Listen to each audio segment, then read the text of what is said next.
Hello, everybody. Hello. It is exactly 9 a.m. on February 25, 2021. I wanted to do a quick video. Well, I don't know if it'll be quick. I want to do a video about Pi.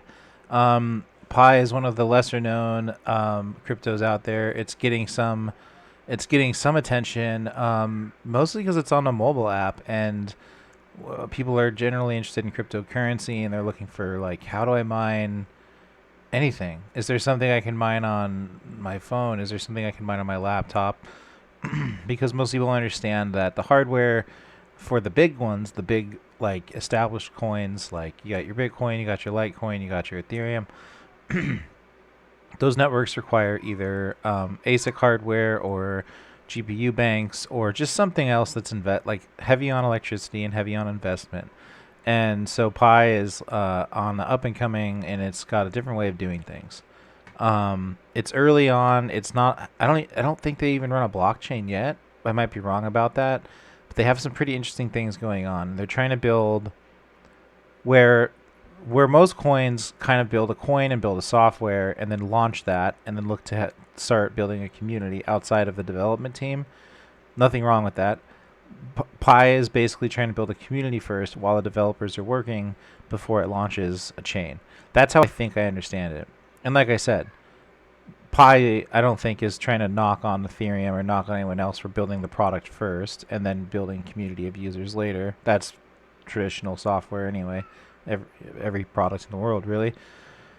So they're taking a different approach that way. So what's happening now is kind of like pre-mining or beta testing or beta mining, and the interesting thing, the thing that's cool, is that what is important to the Pi network apparently is that um, regular people make their connections, kind of like Google's Plus or whatever the hell that was, had circles or whatever bizarre shit they were doing. You have something called a security circle on the Pi network, and it's your contacts on your phone. Get a few of them signed up on your network, and you mine at a higher rate.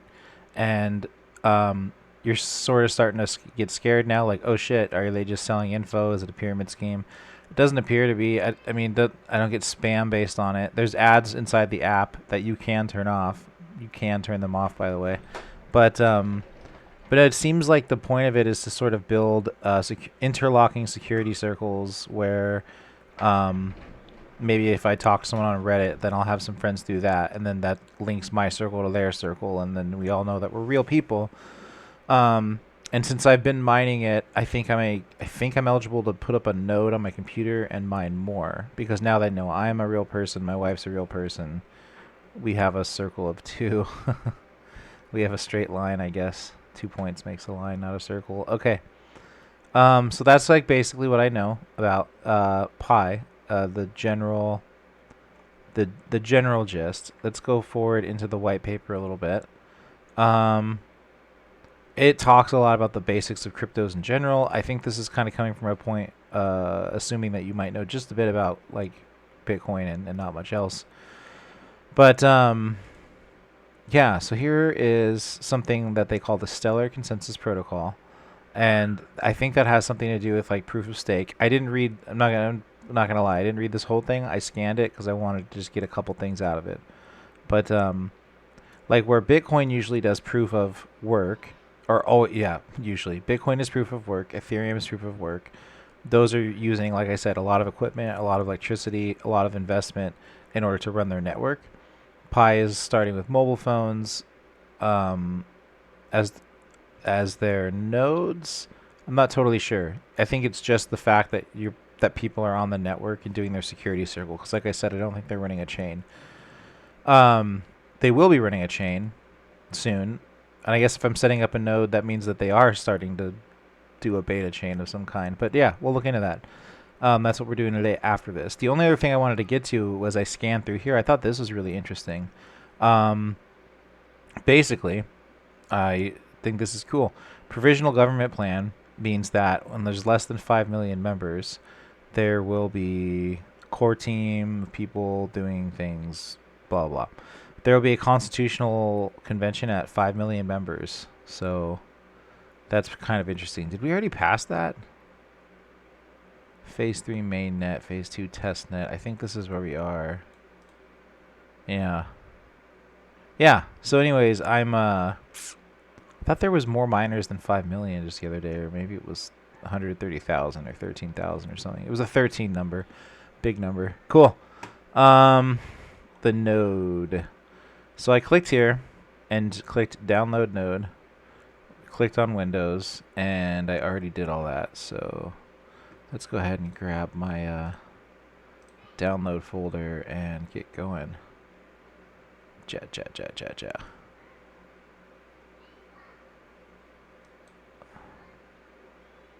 Oh, it's on my desktop. Blah. Kooky dookie. Okay, let's go. Um, let's launch.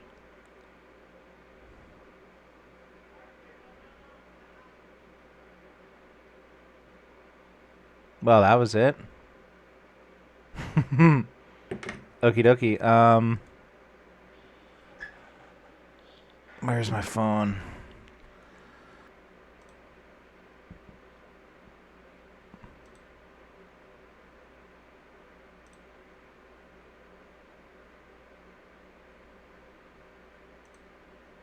Okay, so there, let's see. Follow some on-string instructions.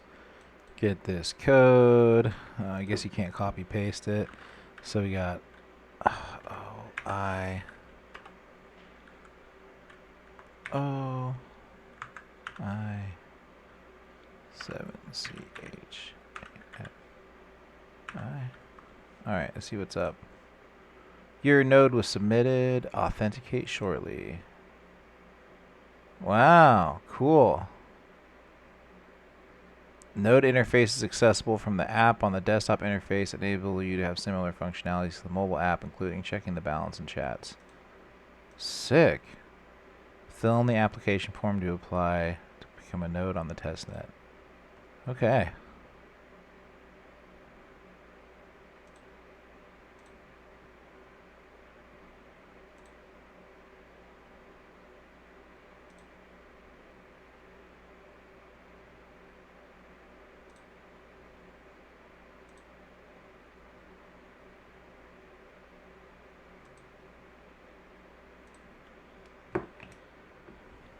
All right.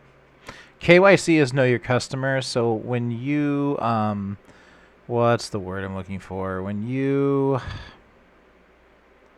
like buy stocks or you want to buy crypto, the websites that are doing business like legally and they're paying their taxes and all that kind of shit in the United States, they are doing know your customer. So I know that reading from the Reddit, this question is the following. Um, when it comes to Pi, when it comes to crypto, in order to give you real money, they have to do KYC. They're always going to do that. So they're always going to want to know the same stuff that they know that any kind of bank or any kind of job wants to know. They're going to want to know your social. They want your a picture ID and a picture of your face and stuff like that. Because this is through the internet, so like they have to match your ID to your face by picture. Um, front and back of your ID, I think, is pretty standard. I can't think of, but it is. It's your address, your phone number. It's that stuff. Anyways, the thing with Pi is that since they haven't actually given you real coins, they haven't given you anything that you can cash out yet. It's not on exchanges yet. Um, they haven't asked for KYC yet. So as you're setting up these nodes, you're getting into the realm of real money because they're getting ready to launch Pi as something that'll cost real money or can be worth real money, I should say. And at that point, you need to have your KYC done. So I think that in order to start a node on the testnet, you have to have done your KYC. That is what I gathered from the Reddit when I was reading about people having done it. So I think the only thing that might make them not excited is a spare computer I'll run as a full node would have made them more happy, I'm sure. But I mean, we're just gonna have to roll with it. All right, technical preparations. Let's keep running on this stuff. So, what about this guy? I wonder if this will change at all. Interesting. Okay, anyways, let's go ahead and put that down. Install Docker.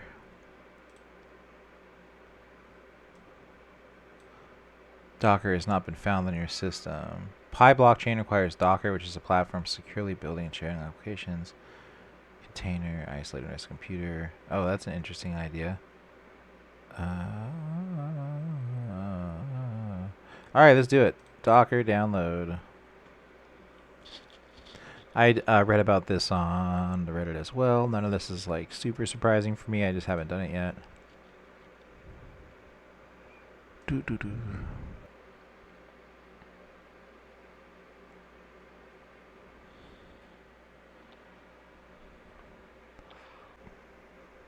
Okay, that took long enough that I wanted to go ahead and kill the recording. But this is what we ended up with, a close and restart message. So I'll go ahead and do that and see you all on the other side. All right. So then the next thing I saw when I logged in is this message. Install kernel update. Installed using update patches. Click the link and install the kernel update. Okay. So interestingly enough, we have a Linux kernel on here now. Which yeah, interesting. Let's just push this away. Update package. And it's a Microsoft site too, so I guess that's all right. Interesting. All right. Let's get this downloaded.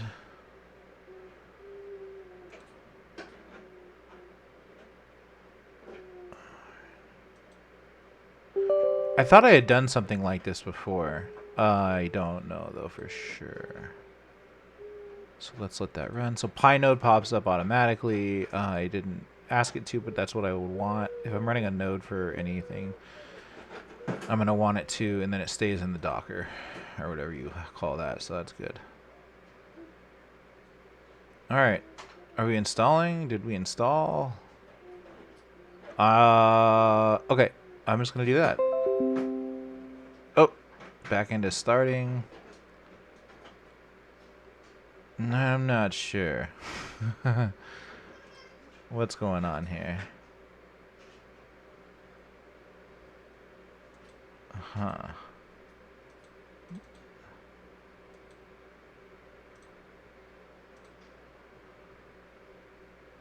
No containers running.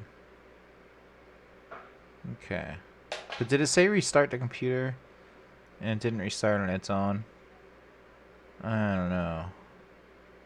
Yeah, I'm gonna just go ahead and restart the computer to make sure that there's no other, like, there's nothing hanging on that needs to, I don't know. I'm gonna restart. Be right back. Okay, so it was probably good to restart, whether or not it was necessary, because it did prompt this here, this guy here. So let's go ahead and say allow it on public or private, just to make sure it's always going to be allowed on. That's Windows Firewall, in case you're not familiar, but if you're here watching a mining video, you're probably plenty familiar. But that's just Microsoft double checking that I want that, what's it called, that app connecting to the internet. Okay, so let's go ahead and click on Node. Application submitted. Hit continue. Docker's installed, so we got a green check mark there.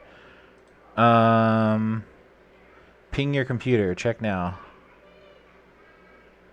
Start port listener. Pinging your computer. All right. Let's just let it do its thing and see what it says. And then if otherwise, I don't know if I'll go into doing router stuff on mine. Yeah. Here's what I'm gonna do. I'm gonna let the recorder run, and I'm gonna mess around with it. And if it's a bunch of useless clicking around, I'm not gonna put it in the video. So I'm gonna say goodbye now in case we say goodbye now, because I don't know how to, if I can do this with my crappy ass router that came from AT&T or not. So yeah. Let's see. It did not work. I'm editing the video. Well, the master node part didn't work. So I'm editing the video, but I wanted to just say right before I, closed it out that the master node part didn't work, but the node itself is online. So distinguishing between what those are and if that affects mining or whatever will come down the line. Yeah, so I'll do some more videos about Pi, and once I do figure out how to get that router, those ports opened up, I will make a video about that. It might just be that the standard router I got from AT&T doesn't allow that degree of control. You know, and if that's the case, I'll just make sure you, you know, I'll mention it down the road. So for today, I'm just gonna export this video and show you guys how to get a node started up and running. And yeah, okay, all right, dude. Goodbye.